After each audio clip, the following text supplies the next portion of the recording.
asasi manusia loh. Iya, yang salah Soalnya siapa yang salah? ini bencana buatan. Iya, bukan yang salah siapa? Kan bukan cuma Prabowo, semua tanggung Nah, renteng. Semua Pak. Semua dari mulai jadi makanya Megawati, si Iya, SBY, Jokowi, dan betul. Prabowo sendiri juga bersalah. Oh, Makanya tapi tidak akan dibuka. hanya si Wowo nggak berani deklarasi Tidak akan nasionalisme. dibuka. Dan tadi Pak Pengurus Yesus bilang, kalau kita bisa bikin gugatan, nggak bisa. Tidak akan bisa, Pak. Ditutup semua. Itu Malah sih berani ngomong, kalau ada sampai misalnya lolos nih, sampai bisa lolos nih, ada yang lolos nih, taruh kata nih, kita cerita ini orang hebat banget lah, lihai. Dia channelnya lolos, besok mati. Itu tak jamin itu dibunuh itu si orang Jepangnya, si Wisnunya di penjara. Kalau orang Jepang di penjara kan nggak bisa, bisanya dibunuh, udah selesai. Si Wisnunya yang ditangkap, di penjara, dikorbanin supaya untuk menutupi semua data sawit, semua data hutan yang ada yang pernah mereka bikin. Itu tak jamin itu masalahnya. Jadi tidak akan pernah dibuka, percaya deh, tidak akan pernah dibuka. tapi urusannya si Harrison Ford itu kan 14 tahun yang lalu, Pak Pong. Ya kan? Iya, tapi tetap Jokowi salah. Kenapa Jokowi tidak menghentikan? Dunia udah tahu. Iya, jadi yang salah tetap Jokowi, Pak. Tapi ini kan kita ini kan urusannya sekarang ini apa? Apalagi Jokowi ini lagi banyak hatersnya. Enggak, Pasti kan dikorbanin juga. Dan kenapa Jokowi tidak mengkritik Megawati, nggak berani ngomong, SBY nggak berani ngomong? Pertama saja ngomong sekali SBY kan, terus sudah diam nggak pernah ngomong lagi kan? Nggak berani dia ngomong Pak. Nggak berani ngomong, balik ke dia sendiri si SBY. Iya. Nah, jadi kita berani ngomong. Kalau ada yang berani kasih datanya ke saya kan saya nggak punya datanya tentang ini ya. Kalau ada yang berani kasih datanya, ya saya berani ngomong. Jedar saya ngomong. Kalau perlu saya berdiri di depan ini ya, di depan International Court Den Haag itu ya, kan dekat sama gereja kita. Ya kan, cuma 10 menit sampai 15 menit kan. Saya berdiri di situ pakai toa kalau perlu. Asal saya punya data yang benar.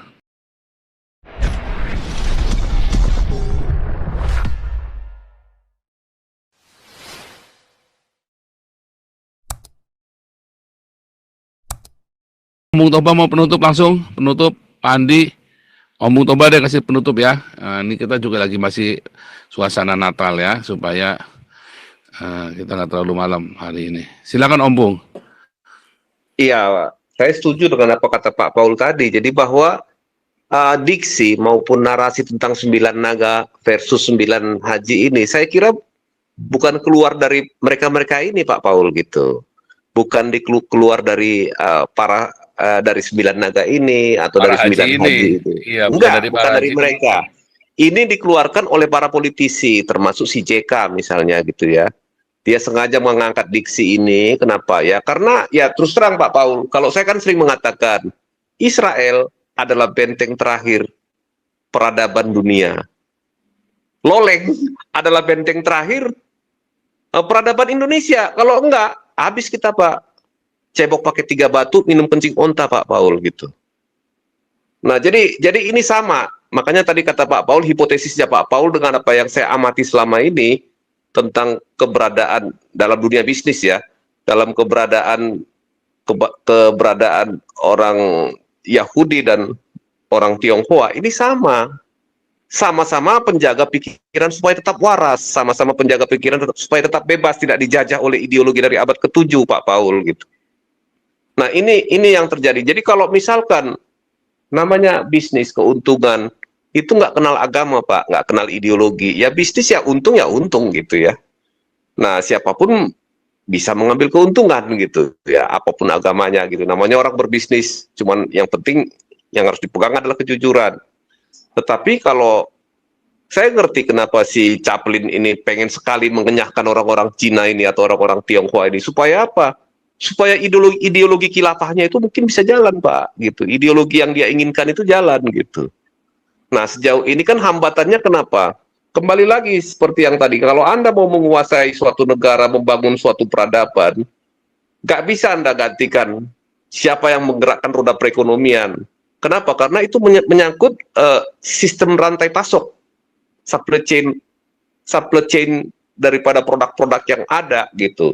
Begitu itu nanti dihentikan, begitu orang Cina dilarang berbisnis atau dihancurkan bisnisnya untuk dikuasai oleh orang-orang yang dari sebelah ini, maka ekonomi kacau itu nggak akan bertahan lama suatu sistem kekuasaan manapun, Pak Paul.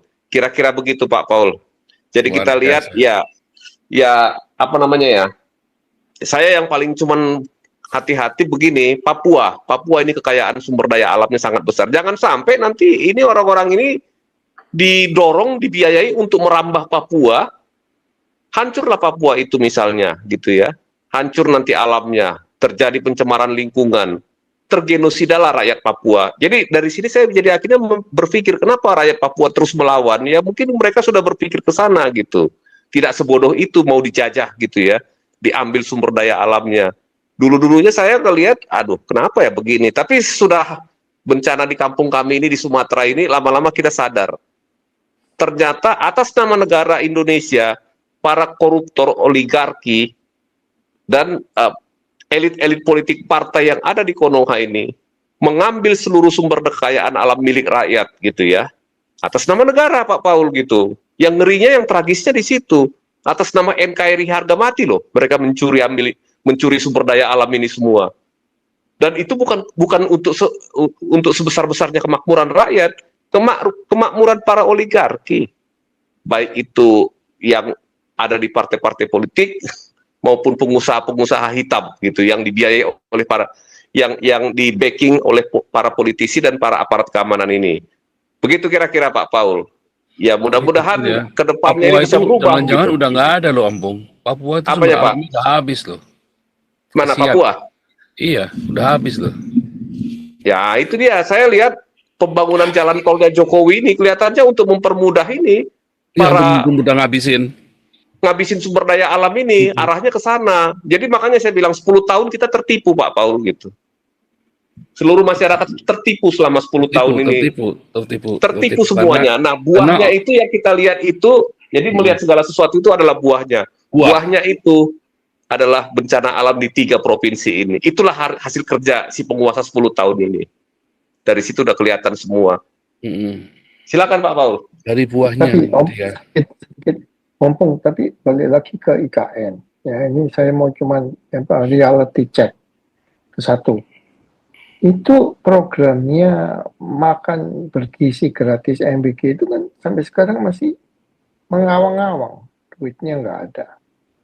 Terus kedua, kan waktu kampanye si Bowo janji mau bikin 1000 rumah murah katanya. Itu juga nggak ada juntrungnya kan, sudah setahun. Jadi kalau kita mau reality check, itu IKN itu mau diterusin tuh duit dari mana? Dari surga. Itu bakalan mangkrak itu, udah pasti kelihatan mangkrak. Sudah mangkrak, Pak. Mangkrak itu udah nggak mungkin bisa lanjut. Iya. Dan paling itu, ini makan bergizi gratis di hari libur perlu nggak kira-kira Pak Andi? Ngasih makan MBG aja sampai sekarang nggak ada juntrungnya, nggak ada. Dan itu hari libur loh, Pak. Artinya ya orang bisa aja curiga ya Pak Paul ya. Ini sebetulnya ini MBG ini dilakukan ini betul-betul karena masyarakatnya butuh makan, atau karena ini demi kepentingan ini politik balas jasa atau politik buat kroni-kroni yang di lapangan gitu. Saya Pak Paul, izin Pak Paul. Iya. Izin Pak Paul. Ya, pengikut Yesus. Menanggapi dari ini ya, dari Opung Toba. Kalau saya nggak setuju Opung Toba. Yang mana? Karena penguasa 10 tahun terakhir ini itu nggak benar. Nah, kita lihat di Sumatera itu konsensusnya adalah zamannya siapa?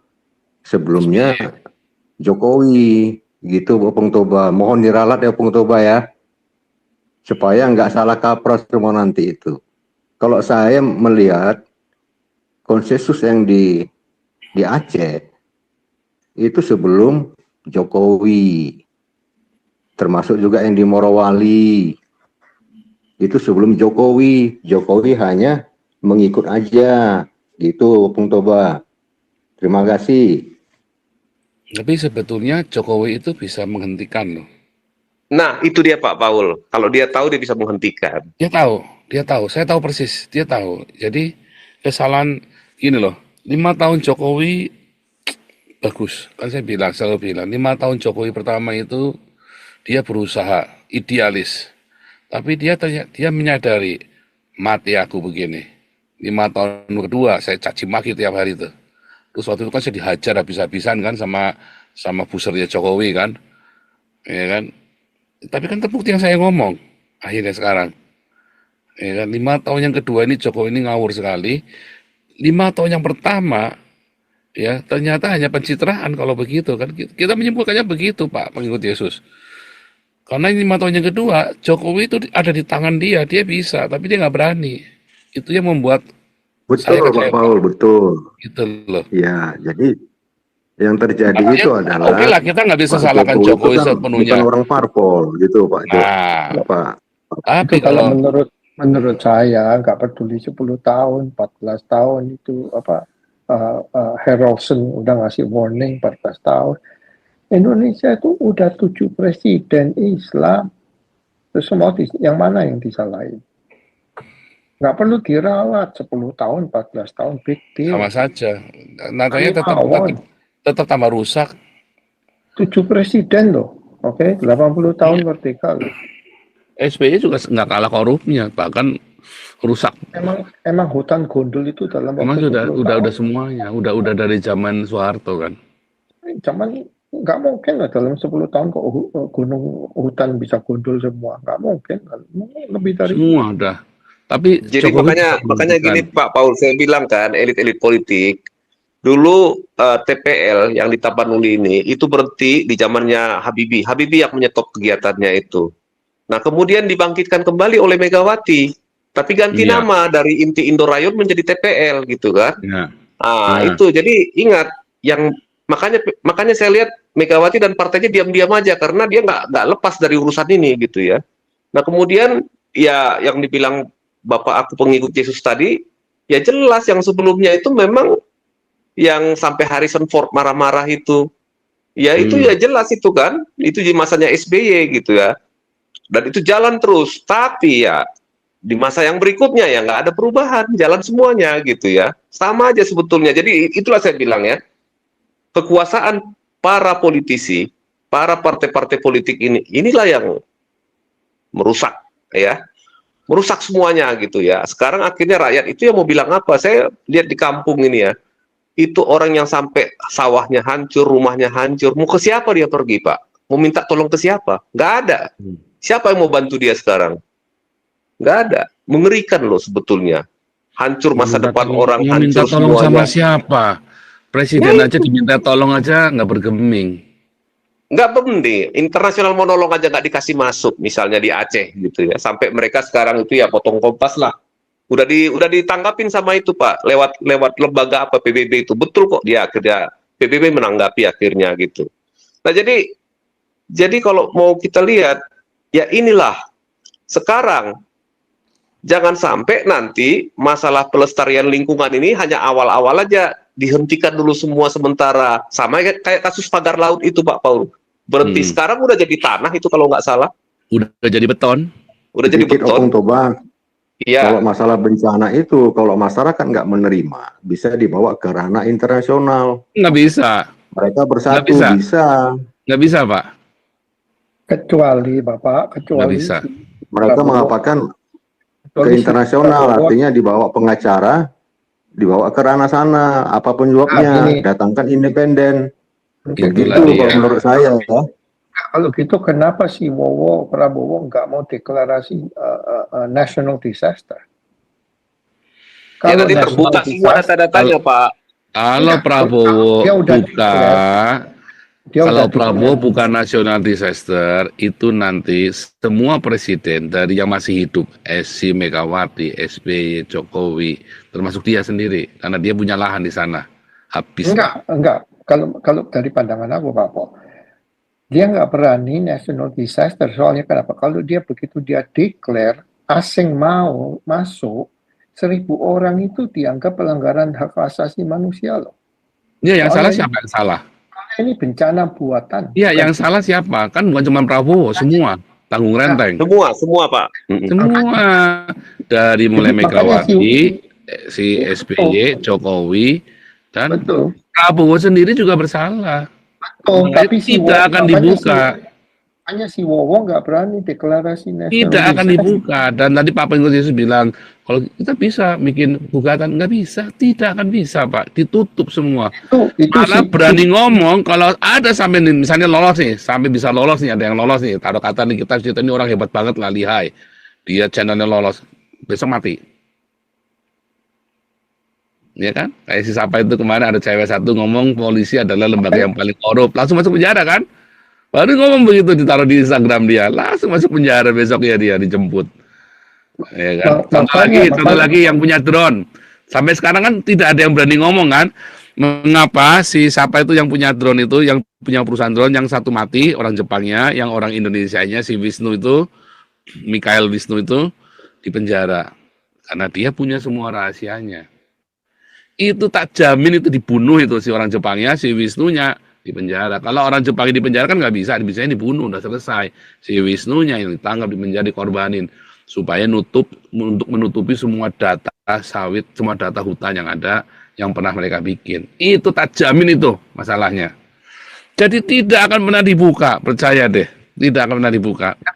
Tapi urusannya sih Harrison Ford itu kan 14 tahun yang lalu, Pak Pong. Ya kan? Iya, tapi tetap Jokowi salah. Kenapa Jokowi tidak menghentikan? Dunia udah tahu. Iya, jadi yang salah tetap Jokowi, Pak. Tapi ini kan kita ini kan urusannya sekarang ini apa? Apalagi Jokowi ini lagi banyak hatersnya. Enggak, pasti kan dikorbanin juga. Enggak, kan sekarang urusannya itu sovereign nation. Jadi Indonesia sovereign nation, nggak mau diganggu sama orang luar. Kalau orang mau masuk, nggak bisa kecuali kamu ini. Kalau orang luar masuk, ini hak asasi manusia loh. 1.000 orang mati. 1.500, Pak. Ah itu. Nggak berani sih Wowo. Matinya bukan mati kena banjir, matinya kelaparan. Yang 500 itu mati bukan karena banjir, karena kelaparan. Mati konyol kan? Mati konyol. Iya. Mati sakit, kelaparan itu ya. Apa di rumah sakit 1.500, Pak. Itu data resminya 1.000, tapi harusnya 1.000 saja sudah bencana nasional. Nah, ya, nggak bakal Pak. Dan kenapa Jokowi tidak mengkritik Megawati, nggak berani ngomong, SBY nggak berani ngomong? Pertama saja ngomong sekali SBY kan, terus sudah diam nggak pernah ngomong lagi kan? Nggak berani dia ngomong, Pak. Nggak berani ngomong, balik ke dia sendiri si SBY. Iya. Nah, jadi nggak akan bisa Pak mengikuti itu ya. Saya tahu itu ya, kita bisa. Misalnya saya teriak nih atau kita ini ya, kita bikin di sini lah petisi di sini. Kita demo nih ya. Saya kumpulkan orang nih, kita demo nih di Den Haag nih. Bisa. Ya, tetapi nanti besok itu kalau misalnya sampai tembus nih, ya, wah, itu kelar semua tuh hidupnya tuh. Karena ini bahaya sekali. Ini cerita ini hutan ini bahaya sekali. Sampai sekarang tidak ada pejabat yang berani ngomong sampai hari ini. Aktivis saja seakan-akan bungkam. Cuma bisa keluh nih, kayak Pak Pengurus Yesus nih. Ya kan? Oh, kita laporkan. Nggak akan ada yang berani mulai. Karena pasti mati. Iya, paling Walhi sama Greenpeace, Pak Paul. Tapi itu pun kalau bukan lembaga yang resmi, yang mewakili negara yang berbicara, nggak ada gunanya, Pak Paul. Nggak bisa. Nggak bisa, gitu. Nggak akan didengar. Dan tidak akan bisa. Begitu jalan, pasti akan dinihilkan. Termasuk itu tadi, yang punya perusahaan drone itu orang Jepang itu sama si Mikhail Wisnu. Ya kan? Itu udah pasti itu dikorbankan, dia pegang rahasianya. Percaya deh, dia itu pegang rahasianya. Makanya dikorbanin. Coba bayangin ya, pesantren rubuh, yang mati banyak. Kenapa ketua pesantrennya tidak dipenjara?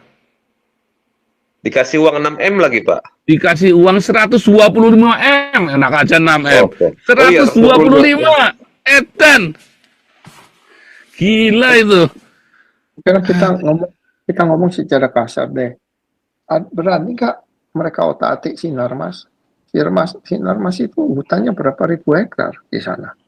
Ayo, pabrik kertasnya Sinarmas. Ada yang berani otak-atik nggak? Kalau nggak ada, ya udah diam aja. Just shut your mouth. Udah, anggap aja mati konyol.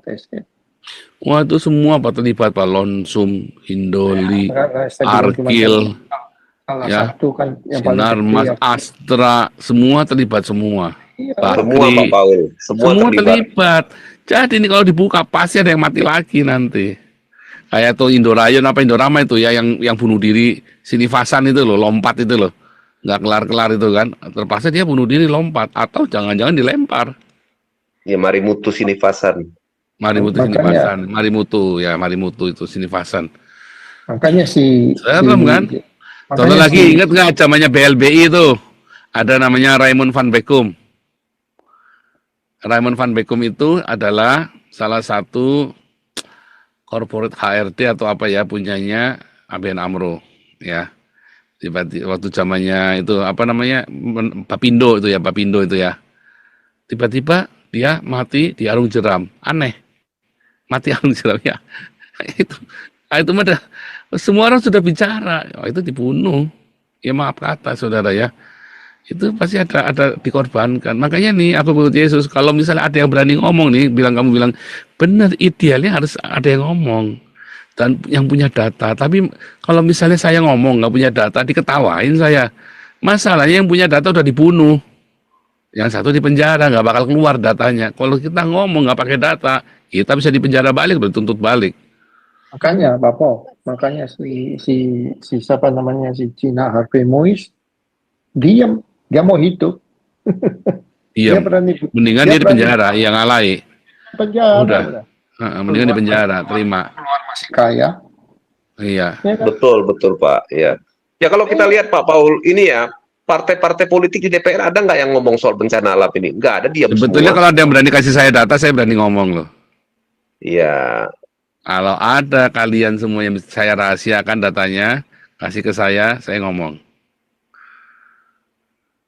Ya, kita berani ngomong. Kalau ada yang berani kasih datanya ke saya nggak punya datanya tentang ini ya. Kalau ada yang berani kasih datanya, ya, saya berani ngomong. Jedar, saya ngomong. Kalau perlu saya berdiri di depan ini ya, di depan International Court Den Haag itu ya, kan dekat sama gereja kita. Ya kan, cuma 10 menit sampai 15 menit kan. Saya berdiri di situ pakai toa kalau perlu. Asal saya punya data yang benar. Masalahnya siapa yang berani? Ya, kalau saya kan warga negara Belanda dan saya tinggal di sini, nggak gampang lah bunuh saya lah. Nggak gampang. Tapi masalahnya siapa yang berani membawa data dan mengirimkan data itu? Nah, itu Pak pengikut Yesus. Jadi kasus ini Pak sebetulnya nanti akan dibiarkan begini aja.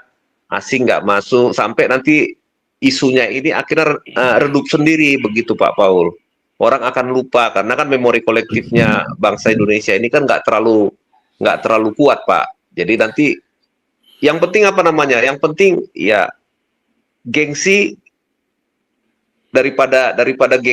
untuk menahan gengsi ini ya biarlah korban ini ya dibiarkan berlalu begitu saja, udah takdir begitu Pak Paul. Tapi ya kedepannya nggak akan ada perubahan. Saya yakin apa coba yang mau dibuat gitu, karena hasil utama kita ekspor kita cuman sawit sama batu bara Pak yang paling utama. Jadi kalau ini ditutup kelar. Nanti ini katakanlah ditutup, kelar Pak. Dari mana Kelar. penerimaan? Kelar. Paling nanti seperti zaman saya dulu waktu Megawati waktu si Jokowi itu meeting undang-undang cipta kerja, ya kan? Tiba-tiba lolos semua, nggak ada yang demo kan? Lagi ribut masalah saya soalnya. 3 bulan sengaja dipanjer 3 bulan tuh berita tentang saya tuh. Iya, ya kan? Pak Paul dipanjar supaya ini Omnibus Law sama Ciptaker ini jalan, iya. Pak. Itu. Iya, tiba-tiba selesai kan, nggak ada yang demo kan? Ributnya saya tuh setiap hari kan. Iya, Pak Paul. Kulek matanya Paul, inilah semua bahasnya tentang Ade Armando aja sampai luput itu. Bisa bahas saya ikut-ikutan kepancing, ya kan? Ada si Deddy Siregar, si Deddy Kobusye, ya kan? Tapi waktu kasus Saifuddin kan cuma 2 hari aja selesai. Kasusnya si KC juga cuma 2 hari kelar. Karena nggak ada isu yang mau digoreng. Tapi di zaman saya ada isu yang mau digoreng sengaja tuh dinaikkan. Iya, isu Pak Paul digoreng untuk menutup undang-undang Ciptaker sama Omnibus Law waktu itu. Saya ingat banget itu waktunya. 3 bulan dipanjer. Nah, sama pasti nanti kalau begini harus ada yang itu Pak pengikut Yesus. Nanti kecuali ada yang bikin begitu lagi. Nah, ini hilang sendiri ini nanti isunya Hilang sendiri, bencana ini. Kan goblok, orang Indonesia memang suka begitu sih, goblok dikasih begituan. Kayak itu tuh sama Megawati, zamannya Megawati. Begitu isu mau demo itu kan sering demo kan zaman Megawati kan edan kan Bu. Ini orang nggak tahu kenapa bisa sering di demo ya Megawati ya. Zamannya Megawati kalau mau demo pasti Piala Dunia, Piala Eropa, Arab, Piala Arab itu kan, Liga Arab itu loh. Pas itu paling sering tuh siaran langsung bola itu zaman Megawati itu. Saya ingat sekali itu. Udah nggak jadi demo. Jadi kembali lagi Pak ke topik kita.